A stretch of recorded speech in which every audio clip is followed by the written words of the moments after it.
Hey everybody, wanted to put together this market update for you guys so you can get an understanding of what's going on in the real estate market in all of Stanislaus and San Joaquin County for the last 30 days, just in case you're thinking about buying or selling or just in the nurture process or just considering it at all. So as you guys know, every single month I do one of these breakdowns explaining what's going on in the market so you have an understanding of what to expect when you're ready to go.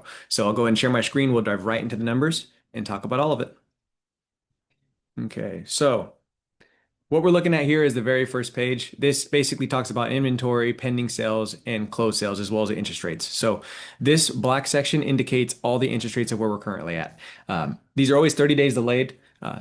All the trends always come back 30 days delayed. So it is a lagging indicator of value, but it allows us to predict what's going to happen on the marketplace going forward. So if we look here, inventory steadily been climbing up in Stanislaus County. San Joaquin County is very similar to this as well. So in December time, we had 525 units for sale. Right now, we have 868 units for sale. So inventory is significantly high, and buyers have a lot more opportunity right now in the event that they are looking to purchase. If we look at this red line, this indicates the amount of homes that are currently pending for sale. And we see that that's consistently dropping over the last 4 or 5 months. So we went from a peak of 332 units back in March when interest rates were 6.6. They're currently 6.8 again, and it dropped all the way down to 288. But actual sales for last month, 292 units for sale. Before that, 317 units for sale. We're seeing the market indicate that pendings are still roughly the exact same, but inventory is getting significantly higher. So if you're a seller right now, just know and be mindful that it's taking a little bit longer for homes to sell, and we have to keep the marketing as consistent as possible and continue to trigger the market. That way, your home continues to stay on the top, right? I like to always use the analogy that your home on the market is kind of like a card deck. When you first hit the market, you're at the very top of the card deck. Every single day that you stay on the market, you start to dwindle lower and lower and lower and lower and lower. So we need to do small tidbits towards marketing, whether it's changing up the marketing, changing up the price, or doing new things in terms of advertisements to re-engage our client base to bring you back to the top. And that way you consistently stay top of mind and in the frontal lobe of all those potential buyers. Consumer psychology reports tell us that on average, it takes a buyer 7 times to see a home before they want to pull the trigger on one. So we want to make sure that we stay retention and stay on that frontal lobe of every single potential buyer. If you are a buyer right now, interest rates are high. So, I mean, they're at 6.8 right now, it doesn't feel very well. But a lot of buyers also don't like that. So they're not wanting to jump into the market, even though this inventory is significantly high. So if you are a buyer and you are serious, there is an opportunity for you to negotiate some credits, depending on the home. It's not every single home, but you have the opportunity to negotiate some credits to make it that way that your out-of-pocket expenses aren't as great on the initial purchase, and you can actually get a home with less money down. And it actually can put you in a better position over the long term versus if you were to wait when everybody jumps in the market and interest rates are lower. Because if interest rates jump low, if we get this back underneath 6.5, this market's going to explode. And we're going to see pending sales come up. Inventory is going to come back down potentially. And we will see that squeeze, and you won't have as much negotiation potential as you do today. So if you are a buyer and you're thinking about it and you are serious, now's still a good time because not a whole lot of buyers are available and there's a lot of inventory. So it puts you in a good spot. And if you're a seller, again, we just got to be mindful that it's going to take longer to sell. Over the last 30 days, there was a big lull because of all the things that were going on in the Middle East, and interest rates were also staying the same, and inventories climbing up, and people were worrying about so many things. So there was a big lull where homes were just sitting. And we've seen the days on market creep up roughly from 60 days to 90 days.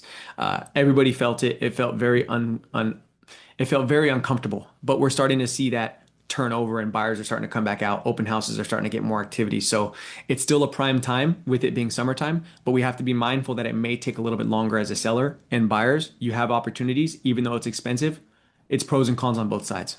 Okay, so I'll go ahead and dive to the next one.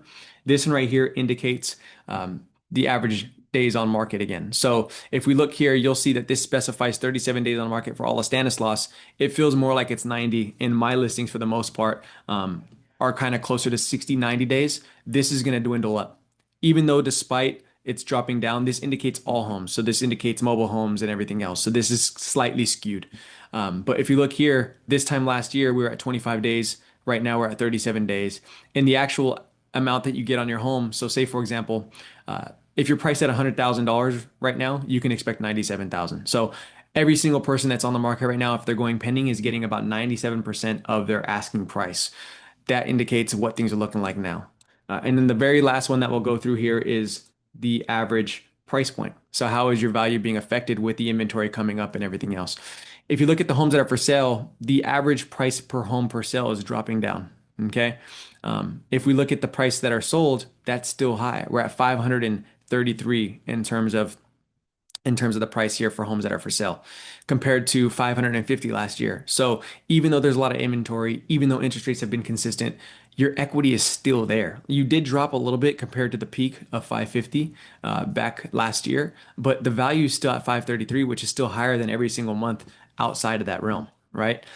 So we're still seeing a lot of opportunity there for prices sold. And even last month, rather in May, we're seeing a record high of 505 was the median. So the median prices are still holding steady. The median price last month was only 493, so right underneath the $500,000 cusp. But if you look here, we're still holding pretty stagnant. And again, this time last year, the median price sold was 490. We're at 493. So I want to just preface and re-emphasize that if you're selling, know that the homes may take a little bit longer to sell because there's not a whole lot of buyers in the pool right now.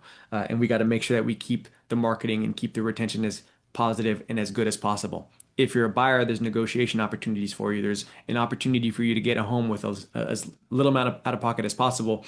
That way, it may not offset your payment, but if you look at it at the grand scheme of things, instead of coming out of pocket maybe $15,000 extra, you might be able to save that in a credit, and therefore it will help you save a lot of money in the long term. And then when rates change, refinance out.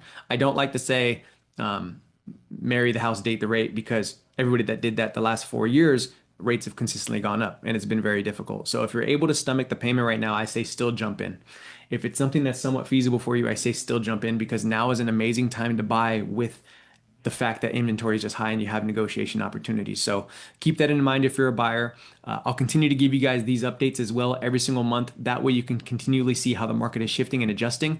And if you guys ever have any questions, feel free to let me know via email, text, or phone call. I never want you to feel pressure to buy. I never want to pressure anybody to buy or sell. I just am purely here for giving you guys information. And if you ever have a question, even if it doesn't result in me helping you and you go somewhere else, I just would love to be that person that's here on the ground, that's giving you the information, giving you the feedback. That way you have the education to make decisive decisions for you and your family. So again, if you have any questions, let me know. Otherwise, you guys have a great rest of your month. I'll have an amazing August. I'll be in touch with you guys soon and we'll go from there. Okay. See you guys later. Take care.